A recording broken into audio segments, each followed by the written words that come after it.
नमस्कार। जय जवान जय किसान न्यूज़ 24 में आपका स्वागत है। आइए नजर डालते हैं आज की खास खबर पर। नमस्कार, आप देख रहे हैं जय जवान जय किसान न्यूज़ 24 में कुमार गौरव। आज मैं हूं जिला कन्नौज में और कन्नौज का एक विद्यालय क्रांतिकारी शिक्षा सदन इंटर कॉलेज। हमारे साथ यहां से विद्यालय के संरक्षक निदेशक महोदय उपलब्ध हैं अनिल पाल जी। बात करने का और जानने का प्रयास करूंगा क्योंकि आज सबने देखा था कि 2 साल बाद एक बार नया सेशन और शिक्षा व्यवस्था दोबारा से शुरुआत हुई है। 2 साल कोविड का समय रहा। कोविड में क्या रहा, क्या क्या चैलेंजेस रहे, क्या क्या चैलेंजेस फेस करे संस्था ने, बच्चों में क्या क्या चेंजेज आए हैं, ऐसे बहुत सारे मुद्दों बात करने का और जानने का प्रयास करता हूँ। सर, सबसे पहले तो आपका स्वागत है। थैंक यू, बहुत बहुत धन्यवाद। सर, 2 साल कोविड का समय, कोविड के बाद एक बार नई शुरुआत हुई, कैसे रही 2 साल, क्या क्या चैलेंजेस आपने फेस करे?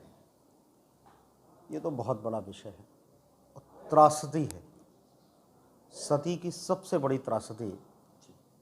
जब समाज का, राष्ट्र का, बल्कि विश्व का, मानव जीवन का की सबसे बड़ी त्रासदी और पूरी मानवीय सभ्यता त्राही त्राही कर बैठी। कोई देश अछूता नहीं रहा और अपने देश में तो त्राहिमाम चरम सीमा पे था। मजदूर परेशान रहा, हर वर्ग परेशान रहा, शिक्षक रहा, विद्यार्थी रहा, गार्जियन रहा, सब परेशान ही थे। वो एक दौर था जी। माँ भगवती की कृपा से, ईश्वर की असीम अनुकंपा से, इतने बड़े पैंडेमिक से, भाग्य भरोसे और भगवान भरोसे बस हम लोग निकल आए वहाँ से। जी, क्या लगता है आपको सर, दोबारा से नया सेशन स्टार्ट हुआ है तो एजुकेशन का क्या रहा? एजुकेशन आपको क्या लगता है, बच्चों में क्या ऑब्जर्वेशन करा, क्या क्या चेंजेस आए हैं नया सेशन स्टार्ट जब हुआ? एक तो लगातार घर पे रहने की वजह से जो बचपन से बहुत छोटे से बच्चों की जो दिनचर्या बनती है, सबसे बड़ा नुकसान हुआ पढ़ाई से ज़्यादा कि उनकी दिनचर्या खराब हो गई, पढ़ने की आदत खराब हो गई। नहीं पढ़ना है, मोबाइल के बहाने जो ऑनलाइन पॉलिटिक्स में इंटरेस्ट रखते हैं और कहीं ना कहीं शिक्षा से कई सालों से जुड़े हुए हैं। कोविड के समय सरकार का किस तरीके का सहयोग रहा और होना चाहिए था शिक्षा की? सरकार, अब सहयोग नहीं कहेंगे, सरकार संयोग से चल रही है। जो कुछ हुआ सब संयोग से हुआ। पीठ कोई थपथपा ले, विपक्ष सवाल उठा ले, सरकार अपनी पीठ थपथपा ले, पर जो कुछ हुआ वो सहयोग से नहीं, संयोग से हुआ। अगर मजदूर रास्ते में भटक रहे थे, पैरों में छाले पड़ रहे थे, तो कौन इंतजाम देखा? अगर आप राजनीति की बात करेंगे तो हम तो यही कहेंगे, अनाज कौन बांट रहा था, सैनिटाइजर कहाँ बटा? एक बिल हमको दिखा दीजिए कन्नौज जिले के किसी राजनेता का,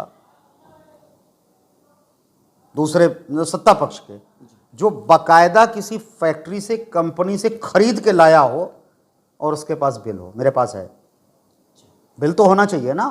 तो 2 साल पहले का जीएसटी पेड बिल होना चाहिए कि फला फला जनप्रतिनिधि ने इतने लाख रुपए का मास्क और सैनिटाइजर खरीदा और बांटा। प्रमाण की बात नहीं कर रहा हूँ, बांटी तो सरकारी चीजें भी जाती, बांटा। सरकार अपना काम कर रही थी, समाजवादी लोग उनसे कहीं ज्यादा काम कर रहे थे। मानना न मानना ये तो उसका है, हम लोग तो परोपकार के भाव से कर रहे थे। एक बार भी पूरे चुनाव में जिन गांवों में हम लोग बांटने गए थे, ये कह करके कभी नहीं गए वोट मांगने कि हम आपकी मदद करने आए थे कोविड में, तो हमारी मदद कर दो। नहीं गए।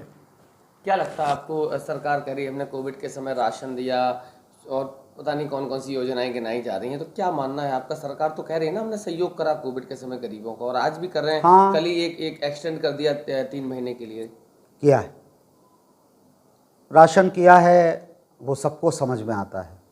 लाशें आज तक नहीं बता पाए। गंगा में कितनी बही बिना कफन के, कितने लोग अस्पताल में इलाज के अभाव में दुनिया छोड़ के चले गए। कोई डाटा है सरकार के पास? कोई डाटा नहीं है सरकार के पास। आज तक कोई श्वेत पत्र हिंदुस्तान में जारी नहीं हुआ सिवाय झूठ के। अगर आप बहुत तहकीकात करेंगे तो आप पाएंगे कि तमाम लोग तो टीकाकरण का सिर्फ सर्टिफिकेट लेके बैठे हैं, टीका नहीं लगे हैं। सबको पता है ये बात। मेरे पिता खुद एडमिट थे मेडिकल कॉलेज में, और भाई साहब मैंने अपनी आंखों से लोगों की लाश ले जाते हुए देखा है। ऑक्सीजन का अभाव, दवाई का अभाव, रेमडेसिविर का अभाव, एक इंजेक्शन चलता था, हमको बाहर से लाना पड़ा था।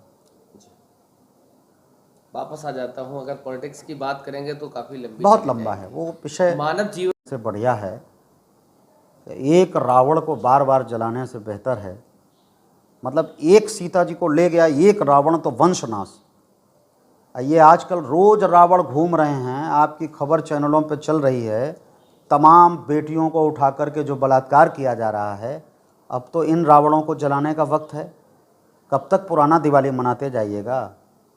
उनके लिए कुछ सोचा गया है? अभी अंकिता तिवारी का बलात्कार करके क्या वो जघन्य अपराध नहीं है? उत्तराखंड की घटना की पूरे देश में कोई ऐसा दिन नहीं जाता जिस दिन बेटियां और माताएं बलात्कार की शिकार नहीं होती। एक रावण ने अपराध किया सीता हरण का तो पूरा वंशनाश। और यहां रोज बेटियां अपमानित हो रही हैं, माताएं अपमानित हो रही हैं। एक द्रौपदी का भरे राज उसमें प्रसाद में अगर अपमान किया गया तो पूरा महाभारत हुआ और पूरे कौरवों का नाश। और आजकल रोज हो रहा है। तो सरकार बताएं या इस समाज के जिम्मेदार लोग बताएं कि ये पुरानी परंपरा में, इसलिए शब्द दोहरा रहा हूँ, दिवाली खुशी का मौका है, बुराई पे अच्छाई की जीत है। राम को स्मरण करके प्रणाम करके कहता हूँ, लेकिन उन्होंने जो नियम बनाया वो आज चल तो नहीं रहा है ना। आज वाले रावणों का क्या इंतजाम है? छोड़िए, आज जो देश को बेच रहे हैं उन विभीषणों का इंतजाम क्या है? राष्ट्र है ना, तो जो राष्ट्र संपदा को बेच रहे हैं उन विभीषणों का क्या इंतजाम है? वो तो कह रहे हैं हम राष्ट्र निर्माण कर रहे, देश निर्माण कर रहे, और देश निर्माण करते करते पूंजीपतियों के हाथ में दे रहे हैं। विकास कर रहे हैं। सो चलिए मान लेता हूं, जो आप बोलेंगे वो सब मानूंगा। आपकी संपदा क्या है? आप हमको अडानी की संपदा मत बताइए, अंबानी की संपदा मत बताइए, किसी व्यवसायी की संपदा मत बताइए। आप हमको राष्ट्र संपदा बताइए। राष्ट्र रुपया है, रुपया कीमत क्या है? गिरी है कि बढ़ी है? राष्ट्र को सिलेंडर की जरूरत है, राष्ट्र को पेट्रोल की जरूरत है, डीजल की जरूरत है। राष्ट्र रोटी खाना चाहता है। किसान है राष्ट्र, किसान को कीमत कौन दे पा रहा है? प्रकृति से आप नहीं लड़ सकते। 2024 का लोकसभा चुनाव बहुत नजदीक आ गया है और अमित शाह ने इस बार फिर नारा दिया है कि इस बार भी 300 पार। अब आपने विद्यालय की बात शुरू करी थी, मैं उनके नारे के साथ ये कह दे रहा हूं कि 300 क्यों? जिस जगह पर वो खड़े हैं और जो उनकी प्रक्रिया है, संवैधानिक संस्थाओं को गुलामी की तरफ ले जा रहे हैं। आई रिपीट, सारी संवैधानिक संस्थाओं को, शाह साहब हों चाहे और बड़े वाले हों, ये सारे लोग गुलाम बनाने की कोशिश कर रहे हैं। सब जानते हैं। आप लोग मीडिया के लोग हैं, अगर नहीं बोलते हैं और अगर नहीं समझते हैं तो मैं तो आप नहीं, जो आप बता रहे थे तो मैं तो ये कह रहा हूं कि जो लोग 300 पार का नारा लगाते हैं, आप 300 पार करिए, 400 पार करिए, पर भारत को सोने की चिड़िया बने रहने दीजिए। दोबारा व्यापारिक प्रतिष्ठानों को गिरवी मत रखिए। यह देश, इस देश के प्रधानमंत्री डीजल और पेट्रोल की कीमतों पर कोई सवाल नहीं कर सकते, क्योंकि अब आपने स्वतंत्र कर दिया है। बहुत बड़े विषय है। संवैधानिक रूप से आरक्षण को ख़त्म किया है। पिछड़ों के, दलितों के अधिकार को आप ऊंची कुर्सी पर बिठा करके नहीं दे पाएंगे। ऐसा नहीं है कि आप हमको बुला लीजिए और हमको कहीं आप बिठा दीजिए तो बड़ा वो हो जाएगा। तो इसलिए मैं तो केवल दीपावली की, दशहरे की, नवदुर्गा की सबको शुभकामनाएं, और इसी दौरान प्रभु श्री राम, माँ भगवत से यही प्रार्थना करूँगा कि जिनको जिनको दुर्बुद्धि है, जिनको जिनको नवनिर्माण की चेष्टा है, उन्हें सद्मति दें, प्रभु दें, कुछ हम लोग भी प्रयास करें और सब मिलकर के देश को आगे बढ़ाएं। किसको बुरा लगता है? देश की तरक्की किसी को बुरी नहीं लगती। मतभेद मनभेद किसी बात पे हो सकते हैं। हम अगर किसी और राजनीतिक दल में काम करते हैं तो इसका मतलब ये नहीं है कि मुझे राष्ट्र समझ में नहीं आता, पर हमको राष्ट्र समझ में आता है जिसमें भारत पेट्रोलियम हो, जिसमें भारत संचार निगम हो। भारत तो लगा होना चाहिए ना। मेरे राष्ट्र का मतलब है भारत, भारत का मतलब है चलाने वाली भारत सरकार, और जो उपक्रम है वो भारत सरकार के हैं नहीं। बड़े उपक्रमों पे अगर आप जाएंगे तो हम उसी को तो भारत का उपक्रम मानेंगे। आप शिक्षा से जुड़े हुए हैं, एक सवाल आपसे करता हूं। गुजरात में चुनाव इस समय अपनी चरम सीमा पे है, आम आदमी पार्टी ने वहां दस्तक दी है और जैसे केजरीवाल जी कहते हैं कि हमारे मनीष सिसोदिया ने एक रोल मॉडल स्थापित किया है दिल्ली में शिक्षा के प्रति, उसी से परेशान है इस समय भारतीय जनता पार्टी और सीबीआई ईडी की रेड करा रही है। ये कहाँ तक सच है, और अगर सच ये कह रहे हैं तो सच है तो विपक्ष साथ क्यों नहीं है? देखिए, ये व्यक्तिगत चीज़ें हैं। पॉलिटिकल लड़ाई सब राजनीतिक दल अपने अपने हिसाब से लड़ते हैं, जो अच्छा करता है। यूपी के बारे में पूछेंगे तो मैं तो एक्सप्रेस वे बताऊंगा, मैं आपको कन्या विद्याधन बताऊंगा, मैं आपको लैपटॉप बताऊंगा।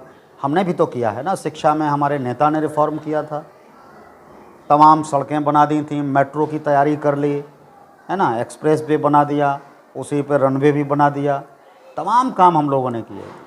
क्या तब राशन नहीं मिलता था? क्या नहीं होता था? जनेश्वर मिश्र गांव नहीं बने थे, लोहिया ग्राम बने थे। अगर केजरीवाल जी ने कोई एक काम बेहतर करने की कोशिश की दिल्ली में तो वे उसे मॉडल, और मॉडल का बुरा नहीं है, पहले गुजरात दिल्ली आया था अपना गुजरात का घटिया मॉडल लेकर के। अब अगर दिल्ली का अच्छा मॉडल गुजरात गया है तो पेट में दर्द क्यों हो रहा है? आपको याद नहीं है 2014 में गुजरात मॉडल लेके आए थे लोग दिल्ली, तो अब इनको विचलन क्यों हो रहा है? अगर गुजरात मॉडल बेहतर था तो इनको विचलित नहीं होना चाहिए, चाहे केजरीवाल जी जाएं चाहे अनिल पाल जी जाएं। भाई मॉडल तो आप अपना बताते रहे ना बढ़िया पूरे देश को, तो गुजरात को किसी चीज़ की ज़रूरत नहीं होनी चाहिए। पर 14 में गुजरात मॉडल दिल्ली आया था, अब पहली बार दिल्ली मॉडल गया है गुजरात में। देखते हैं। आपसे आखिरी सवाल जी, इस बार नरेंद्र मोदी के मुकाबले में नीतीश कुमार, आप देख रहे हो तमाम विपक्षी दलों से मुलाकात कर रहे हैं, अखिलेश यादव जी से भी मुलाकात करी, सोनिया जी से सब लोगों से मुलाकात कर रहे हैं। क्या लगता है आपको इस बार पूरा विपक्ष नीतीश जी को प्रधानमंत्री कैंडिडेट घोषित कर पाएगा? यार नरेंद्र दामोदर दास मोदी जी की तुलना में कोई आदमी हिंदुस्तान में खोजना तो बड़ा मुश्किल काम है इस समय। पूरे हिंदुस्तान में मोदी जी की टक्कर का कोई आदमी मिल ही नहीं सकता। फिर मुकाबला कैसे होता है? अरे इतना लगातार झूठ बोलने वाला, पूरे देश को झूठ बोलने वाला कहां से आदमी लाओगे भाई? पूरे देश को गुमराह करने वाला आदमी कहां खोजोगे? आप विपक्ष बता रहे हो, मैं कह रहा हूं हिंदुस्तान भर में नहीं है। अच्छा मेरी बात बुरा मत मानिए आप, मैं सच कह रहा हूं, उनके जैसा आदमी खोजना असंभव है। इतिहास जब लिखा जाएगा तो इतिहास में भी यही लिखा जाएगा। ये गुमराहियत जो आज हो रही है ये दुनिया को 10-20 साल बाद पता चलेगी भाई। उसके जो नुकसान होंगे या जो फायदे होंगे वो तो बाद में ना पता चलेंगे। तो मोदी जी की टक्कर में भाई विपक्षी दल ढूंढ लें किसी को। हमसे अगर आप पूछोगे कि उनकी टक्कर का कोई आदमी। पल पल की खबरों को देखने के लिए चैनल को लाइक, सब्सक्राइब और शेयर जरूर करें।